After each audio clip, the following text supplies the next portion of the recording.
उन्नाव दलित हत्याकांड मामले में सियासी घमासान शुरू। डिप्टी सीएम केशव प्रसाद मौर्य ने अखिलेश यादव पर हमला बोला। कहा, नई समाजवादी पार्टी में सपाइयों का हर अपराध माफ करते हैं अखिलेश। पीड़ित को न्याय दिलाने में नहीं छोड़ेंगे कोई कसर।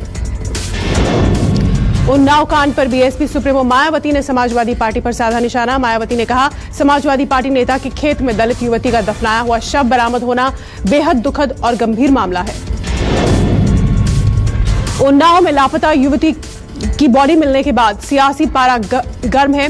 हत्या का आरोप समाजवादी पार्टी के दिवंगत मंत्री फतेह बहादुर सिंह के बेटे राजोल सिंह पर। आरोपी राजोल समेत 2 लोग पुलिस ने किए गिरफ्तार। लापता दलित लड़की का शव मिलने के बाद आक्रोशित भीड़ का पोस्टमार्टम से पहले जोरदार हंगामा। पीड़ित परिवार और गांव के लोग अफसरों और जनप्रतिनिधियों को बुलाने की मांग पर अड़े। कर्नाटक हिजाब मामले में सुप्रीम कोर्ट ने फिलहाल दखल देने से इनकार किया। सुप्रीम कोर्ट ने कहा, सही समय पर मामले को सुना जाएगा। स्थानीय हिजाब मामले को राष्ट्रीय समस्या न बनाएं। हिजाब मामले पर केंद्रीय मंत्री गिरिराज सिंह का बड़ा बयान। कहा, हिजाब विवाद पीएफआई की सोची समझी साजिश है, देश को बदनाम करने का षड्यंत्र है। हिजाब मामले पर मायावती ने ट्वीट किया। मायावती ने लिखा, मुस्लिम महिलाओं का हिजाब पहनने का मामला अति गंभीर और अति संवेदनशील। इसकी आड़ में राजनीति और हिंसा अनुचित है। उत्तराखंड के अल्मोड़ा में प्रधानमंत्री मोदी ने रैली की। कांग्रेस पर जमकर हमला बोला। कहा, कांग्रेस की नीति सब में फूट डालो, मिलकर लूट करो। हमारी सरकार सबका साथ सबका विकास। पीएम मोदी ने यूपी के कासगंज में रैली को संबोधित किया। कहा, यूपी चुनाव के पहले चरण में बीजेपी का परचम लहराया। परिवारवादियों का डूबना तय है। परिवारवादियों को गरीबों की कोई चिंता नहीं। दूसरे चरण की वोटिंग से पहले यूपी के सीएम योगी आदित्यनाथ ने यूपी के कई जिलों में हुंकार भरी। शाहजहांपुर की रैली में योगी ने कहा, समाजवादी पार्टी के विकास की बात करें तो सपा ने सिर्फ कब्रिस्तान की बनवाई बाउंड्रीज। बरेली में आज जमकर गरजे गृह मंत्री अमित शाह। कहा, अगर अखिलेश बाबू की सरकार बनी तो माफिया होंगे जेल से बाहर। एक बीजेपी ही है जो माफियाओं को भेजती है जेल। केंद्रीय मंत्री अनुराग ठाकुर ने आज वाराणसी में किया चुनाव प्रचार। बीजेपी के उम्मीदवारों के लिए डोर टू डोर कैंपेनिंग की। कहा, कैराना से काशी आते आते बीजेपी की लहर होगी 2 गुनी।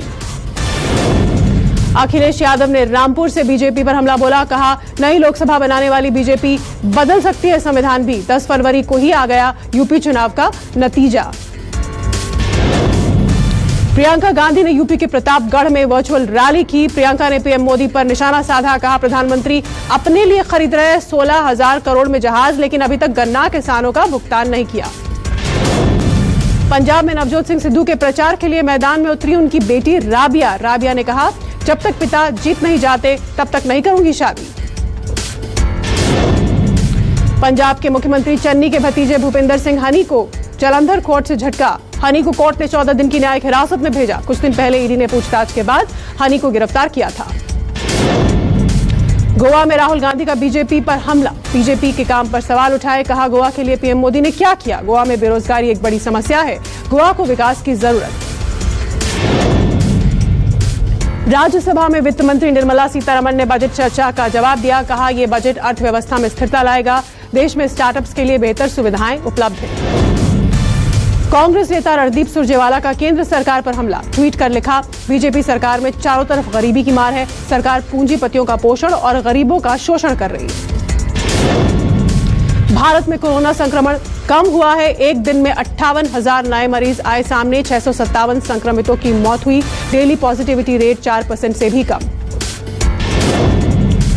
दिल्ली में धीरे धीरे दम तोड़ रहा कोरोना। एक दिन में 1100 नए मरीज। 14 फरवरी से दिल्ली में खुल जाएंगे कक्षा 1 से 8वीं तक के स्कूल। गुजरात के सक्रीक इलाके में चलाया जा रहा है सर्च ऑपरेशन। संदिग्ध पाकिस्तानी नागरिकों की तलाश जारी। बीएसएफ ने भारतीय वायुसेना के हेलीकॉप्टर की मदद से कमांडोज को एयरड्रॉप किया। गुजरात के अंकलेश्वर की एक कंपनी में भीषण आग लगी। आग में पास की कंपनी का कुछ हिस्सा भी जलकर खाक हो गया। गाजियाबाद के इंदिरापुरम में तेज रफ्तार कार नहर में जा गिरी। बेकाबू कार रेलिंग तोड़कर हिंडन नहर में जा गिरी। हादसे में कार सवार समेत 3 युवकों की मौत। आईपीएल 2022 के लिए बेंगलुरु में 12 और 13 फरवरी को मेगा ऑक्शन में 590 खिलाड़ियों पर बोली लगेगी। 2 दिन के मेगा ऑक्शन में 10 टीमें हिस्सा लेंगी। 7 एसोसिएट देशों के खिलाड़ी भी होंगे ऑक्शन का हिस्सा।